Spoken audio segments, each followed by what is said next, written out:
I have a faucet here that is dripping at my mom's house. I'm going to resolve that here and wanted to show you how I approach that. What you want to do is you want to make sure you turn off the water to the faucet itself, and that's usually the shutoff valves underneath. If it doesn't stop them thoroughly, then you're going to want to shut off the main water to the house and replace those shutoff valves. Next thing you're going to want to do is identify what type of faucet this is, and typically you're going to see the name of it down below.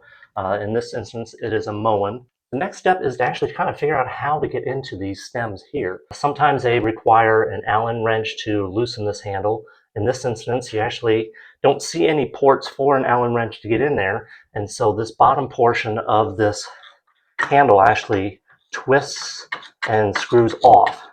And so you're going to twist it and then just remove it like that. The next thing to do is to take this nut here and loosen it from the actual faucet to loosen up and allow that particular stem to come out. And so I'm using an adjustable wrench here.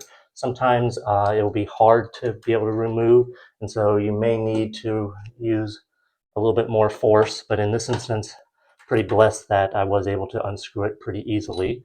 And so what we're going to do is we're going to remove this stem here. If you're not able to pry it out with a screwdriver or a putty knife or utility knife, next thing to do is just basically use these channel locks and then just kind of clip it on it and then just go ahead and kind of wiggle its way loose.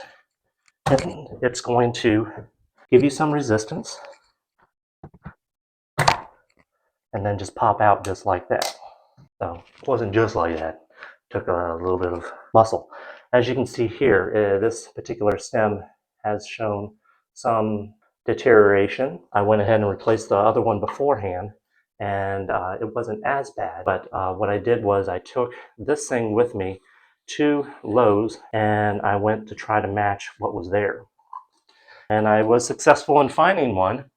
In this instance, this Moen stem here, it's nice because it works for both the hot and cold side. Some particular faucets require a particular stem for one side or the other, but this one is interchangeable. And so what I do is I go to the store and I try to match it up and see how it fits in terms of its size. If I'm not so successful in being able to visualize it, I'll ask for an associate to be able to help me.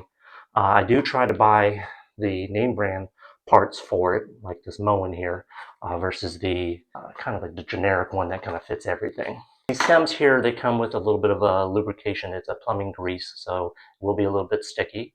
There is a portion on it right here, this little tab section here, that's going to fit into this notched area of this particular faucet.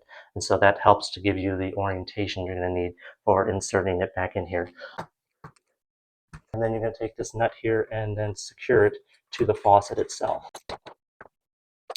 So it's just that simple. All you need to do is just put the handle back on. You need to figure out the orientation. Usually it takes a second or two to kind of connect the shape of this thing here with the actual top of the stem itself. And so that is oriented the right direction. I'm screwing this thing back on.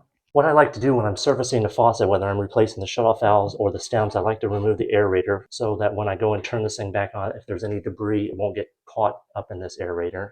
And as you can see here, this aerator has got a bunch of gook on it, so I'm going to clean this while I'm at it as well. So the next step is to actually turn on the shutoff valves, and you're going to want to turn it on slowly, and what will come out is a black water.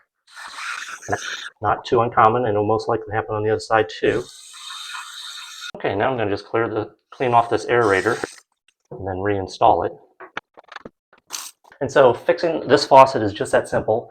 Also got some brownie points for helping out Mom, and today's Mr. Fix-It tip.